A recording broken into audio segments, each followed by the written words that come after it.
यानी कि कहने का तात्पर्य यह है कि जब कोई वाक्य होगा और उस वाक्य में अगर कोई शब्द होगा या फिर पूरे वाक्य को सुनकर के जब श्रोता एक ही अर्थ ग्रहण नहीं करेंगे बल्कि अलग अलग संदर्भ में अलग अलग अर्थ जो है उसका ग्रहण करेंगे, वहां व्यंजना शब्द शक्ति होती है। और ऐसा जो है श्लेष अलंकार में भी होता है। प्यारे विद्यार्थियों, आपने श्लेष अलंकार पढ़ा होगा, उसमें एक ही शब्द के एक से अधिक अर्थ लिए जाते हैं। जैसे मैं आपको बताऊं, रहीमन पानी राखिए बिन पानी सब सून, पानी गए न उबरे मोती मानस चून। तो इस उदाहरण में जो है पानी शब्द के एक से अधिक अर्थ लिए गए हैं।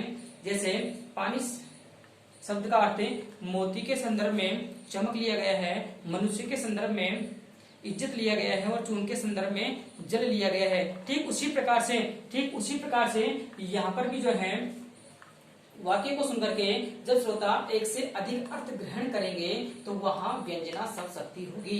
वहां कौन सी शब्द शक्ति होगी? वहां व्यंजना शब्द शक्ति होगी। देखो यहाँ पर सीधे सीधे तौर पर अगर हम परिभाषा को ध्यान में लाएं, अगर परिभाषा अगर हम याद करें तो सीधा सीधा अर्थ यही है कि जब किसी वाक्य को सुनकर के श्रोता एक से अधिक अर्थ ग्रहण करे वहां व्यंजना शब्द शक्ति होती है। वहां कौन सी शब्द शक्ति होती है? व्यंजना शब्द शक्ति होती है। यही बात यहाँ पर लिखी हुई है कि जब किसी शब्द के अभिप्रेत अर्थ का बोध न हो, न तो मुख्यार्थ से होता है और न ही लक्ष्यार्थ से होता है, अपितु कथन के संदर्भ के अनुसार अलग अर्थ से या व्यंग्यार्थ से हो, वहां व्यंजना शब्द शक्ति होती है। अर्थात कहने का मतलब यह है कि जब किसी शब्द या वाक्य का अलग अलग स्रोतों द्वारा अलग अलग अर्थ ग्रहण किया जाता है वहां व्यंजना शब्द शक्ति होती है। तो आइए हम आगे चर्चा करते हैं उदाहरणों की। देखो पहला उदाहरण है यहाँ पर, पुजारी ने कहा अरे संध्या हो गई। पुजारी ने कहा अरे संध्या हो गई। तो देखो जब इस वाक्य को लोग सुनेंगे तो इसका अलग अलग अर्थ ग्रहण करेंगे। जो व्यक्ति धार्मिक प्रवृत्ति का है वह ये अर्थ लगाएगा कि शायद पूजा का समय हो गया है, संध्या का जो समय हो गया है, तो इसका मतलब पूजा पाठ का समय हो गया है, आरती का समय हो गया है। अगर इस वाक्य को अगर कोई गृहिणी सुनेगी तो वो ये अर्थ लगाएगी कि दूध दुहने का समय हो गया है या खाना बनाने का समय हो गया है। जब कोई चरवाहा या जब कोई किसान इस वाक्य को सुनेगा तो वह ये अर्थ लगाएगा, ये अर्थ निकालेगा कि अब शायद घर जाने का समय हो गया है। तो प्यारे विद्यार्थी, वाक्य तो एक ही है लेकिन श्रोताओं द्वारा इसका अर्थ अलग अलग ग्रहण किया गया है, इसलिए यहाँ पर व्यंजना शब्द शक्ति होगी। देखो यहाँ पर स्पष्टीकरण में लिखा हुआ है कि इस वाक्य को जो कोई भी सुनेगा उसे संध्या को क्या क्या कार्य करना है, संध्या को क्या क्या कार्य करना है, उसी संदर्भ में अर्थ ग्रहण करेगा। उसी संदर्भ में अर्थ ग्रहण करेगा। पुजारी पूजा करने हेतु, किसान घर लौटने हेतु और गृहिणी खाना बनाने हेतु इसका अर्थ ग्रहण कर सकती है। वाक्य तो एक ही है लेकिन अर्थ अलग अलग ग्रहण किया गया है यहाँ पर, इसलिए यहाँ पर व्यंजना शब्द शक्ति है। यानी अतः एक ही वाक्य का अलग अलग लोगों द्वारा अलग अलग भावार्थ लगा लिए जाने के कारण यहाँ व्यंजना शब्द शक्ति मानी जाती है। आगे हम अन्य उदाहरणों की बात करते हैं। प्रधानाचार्य जी ने कहा 4 बज गए। प्रधानाचार्य जी ने कहा 4 बज गए। तो देखो चपरासी ने यह अनुमान लगाया कि अब घंटी का समय हो गया है। चपरासी ने क्या अनुमान लगाया कि अब घंटी का समय हो गया है। बच्चों ने भी अब जो है यह अनुमान लगाया कि अब छुट्टी का समय हो गया है। अब छुट्टी का समय हो गया है। अध्यापकों ने जब इस वाक्य को सुना तो उन्होंने यह अनुमान लगाया कि अब घर जाने का समय हो गया है। इस प्रकार से जो है एक इस वाक्य के अलग अलग अर्थ लिए गए हैं। दूसरा उदाहरण है सूर्य अस्त हो गया है। दूसरा उदाहरण है सूर्य अस्त हो गया है। अब देखो सूर्यास्त के समय कौन कौन से कार्य किए जा रहे हैं, अलग अलग संदर्भ में लोग अलग अलग अर्थ निकालेंगे, जो ऊपर वाले वाक्य में हमने निकाला था। रेल में बैठे यात्री ने कहा भाई स्टेशन आ गया। रेल में बैठे यात्री ने कहा भाई स्टेशन आ गया। अब इस वाक्य को सुनकर के भी लोग अलग अलग अर्थ निकालेंगे। लोग जो है सचेत हो जाएंगे कि अब मेरा भी स्टेशन आने वाला है ना, या फिर जो है तैयार हो जाएंगे कि देखिए कौन सा स्टेशन आ गया है, अब हमारा स्टेशन जो है कितनी दूर रह गया है ना। आगे वाला ध्यान देखो, लाली 19 साल की हो गई है। लाली किसी एक लड़की का नाम है। लाली 19 साल की हो गई है। यहाँ पर लाली के 19 साल के होने का तात्पर्य यह है कि जब इस वाक्य को सुनेंगे तो कई लोग ये अर्थ निकालेंगे कि लाली अब समझदार हो गई है या फिर लाली अभी बड़ी हो गई है। कई लोग ये अर्थ निकालेंगे कि लाली जो है अब शादी के योग्य हो गई है। तो इस प्रकार से एक शब्द एक से अधिक लिए गए हैं। एक देखो यहाँ पर विशेष बात और मैंने लिखी है नोट लगा करके कि जिस पद में या जिस शब्द में श्लेष अलंकार होता है, कौन सा अलंकार होता है प्यारे विद्यार्थियों? श्लेष अलंकार होता है, जिसकी चर्चा मैंने अभी परिभाषा बताते समय की थी। वही श्लेष अलंकार। जिस पद या शब्द में श्लेष अलंकार होता है वहां भी व्यंजना शब्दशक्ति होती है। वहां भी कौन सी शब्दशक्ति होती है? व्यंजना शब्दशक्ति होती है। जैसे रहीमन पानी राखिए बिन पानी सब सुन, पानी गए न उबरे मोती मानस सुन। प्यारे विद्यार्थियों, इस उदाहरण में पानी शब्द के एक से अधिक अर्थ लिए गए हैं। पानी शब्द के एक से अधिक अर्थ लिए गए हैं। मोती के संदर्भ में पानी का अर्थ है चमके।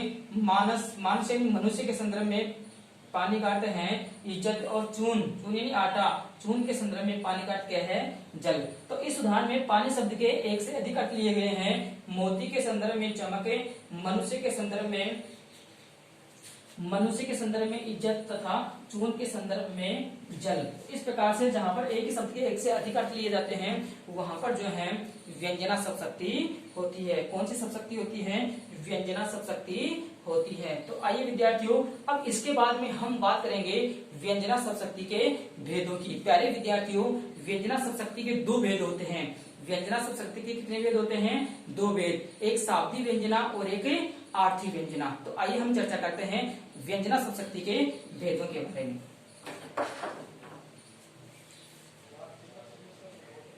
तो आइए विद्यार्थियों, अब हम बात करते हैं व्यंजना शब्दशक्ति के भेदों के बारे में। देखो आइए कितने भेद होते हैं, आइए हम चर्चा करते हैं। तो व्यंजना शब्दशक्ति के दो भेद मैंने आपको बताए। कितने भेद बताए?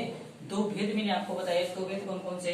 एक शाब्दिक व्यंजना तो दूसरा आर्थी व्यंजना। एक शाब्दिक व्यंजना, दूसरा आर्थी व्यंजना। प्यारे विद्यार्थियों, जैसा कि नाम से स्पष्ट हो रहा है, शब्द से संबंधित व्यंजना और अर्थ से संबंधित व्यंजना। शाब्दिक शब्द से संबंधित, आर्थी शब्द के अर्थ से संबंधित व्यंजना। तो देखो, सबसे पहले हम बात करेंगे शाब्दिक व्यंजना की कि शाब्दिक व्यंजना क्या होती है, कहाँ पर होती है। तो देखो, जब व्यंजना शब्द पर निर्भर हो। किस पर निर्भर हो? शब्द पर। देखो नाम से स्पष्ट हो रहा है, शाब्दिक व्यंजना में व्यंजना जो है शब्द पर निर्भर होती है। और शब्द बदल देने से, और शब्द को अगर हम चेंज कर देंगे, बदल देंगे, अर्थात पर्याय रख देंगे। पर्याय का मतलब पर्यायवाची शब्द। कौन शब्द? पर्यायवाची शब्द। पर्याय रख देने से अर्थ बदल जाता है। अगर हम कोई दूसरा पर्यायवाची शब्द रख देंगे, दूसरा पर्याय रख देंगे, तो भी अर्थ क्या हो जाता है? बदल जाता हो। वहां शाब्दिक व्यंजना होती है। जैसे अगर हम बात करें उदाहरण के माध्यम से, चिर जियो जोरी जुरे क्यों न स्नेह गंभीर, को घटिए वृष भानुजा वे हलधर के वीर। तो देखो यहाँ पर ये जो दो शब्द हैं, वृष भानुजा और हलधर, इसमें जो है व्यंजना है। कौन सी व्यंजना है? इसमें शाब्दिक व्यंजना है। कौन सी व्यंजना है? शाब्दिक व्यंजना। वो देखो कैसे हैं। यहाँ पर वृष जो भानुजा है, इसके अगर हम टुकड़े करेंगे, एक तो होगा वृषभ प्लस अनुजा। और वृषभ का अर्थ क्या होता है? बैल, और बैल की छोटी बहन कौन होगी? गाय। और एक अगर हम टुकड़ा करेंगे वृषभानु प्लस जा, तो यहाँ पर अर्थ हो जाएगा राधा, वृषभानु की पुत्री। वृषभानु की पुत्री कौन हो जाएगी? राधा। तो इस प्रकार से पर्याय रख देने पर जो है अर्थ बदल जाता है। तो देखो यहाँ पर इस उदाहरण में ध्यान से देखो, वृषभानुजा और हलधर शब्द के जो है अर्थ अलग अलग हैं। देखो कैसे हैं। यहाँ वृषभानुजा का अर्थ है राधा, और राधा अर्थ कैसे हुआ? वृषभानु प्लस जा। अगर हम इसके टुकड़े करेंगे तो राधा के जो पिताजी हैं उनका नाम है वृषभानु, और जा का अर्थ होता है पुत्री। वृषभानुजा की पुत्री अर्थात कौन हो गई? राधा हो गई। और दूसरा अर्थ क्या हो गया यहाँ पर? गाय। वृषभ प्लस अनुजा।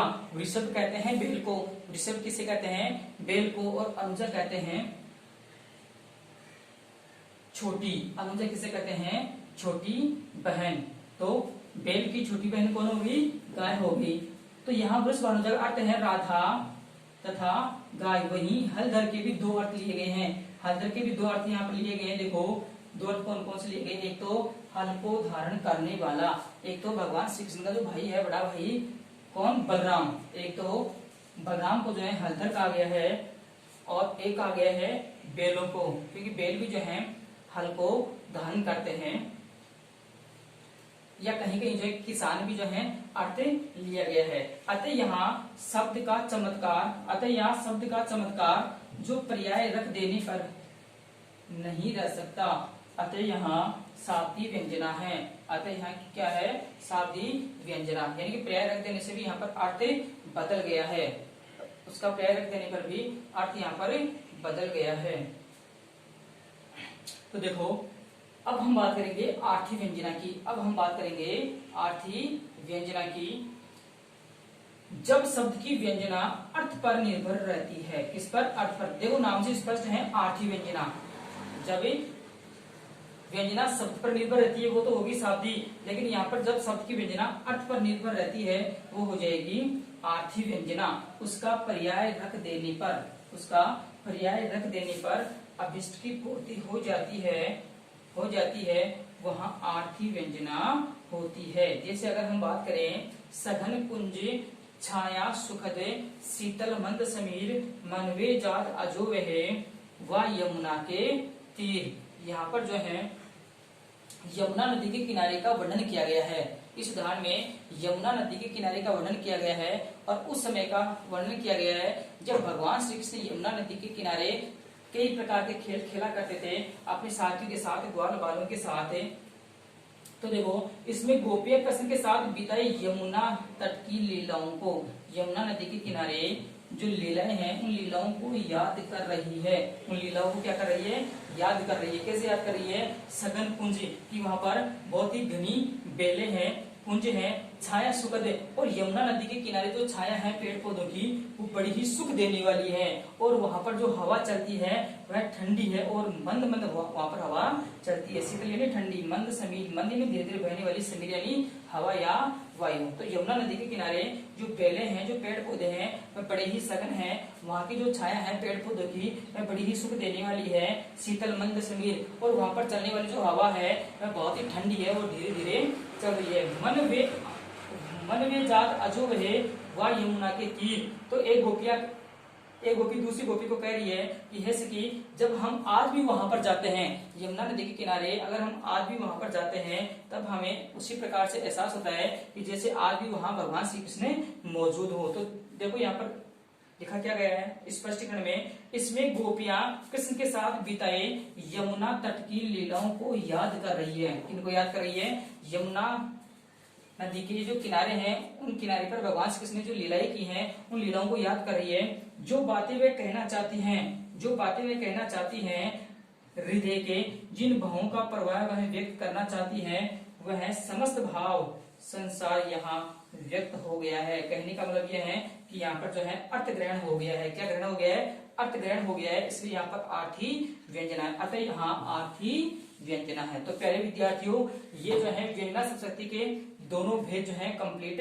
हो गए हैं, यानी कि सब शक्ति वाला जो पार्ट है वो आज हमारा कंप्लीट हो गया है। सब शक्ति के तीनों भेद अभिधा, लक्षणा और व्यंजना ये आज समाप्त हो गए हैं। आगे की वीडियो में हम नए बिंदुओं पर चर्चा करेंगे।